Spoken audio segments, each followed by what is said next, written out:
Hey everybody, in this video I wanted to show you a common problem that I'll run into, and this is with air bubbles coming back from the return.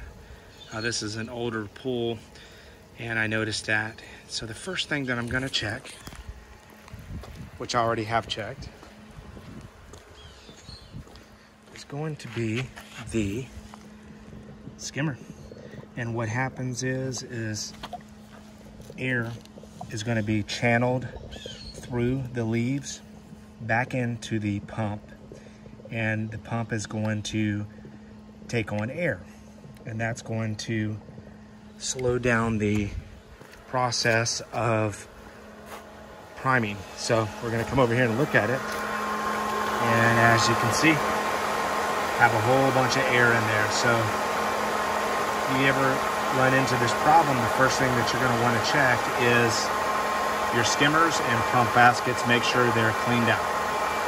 Okay, well, I hope you like this video, and I'll see you in my next video.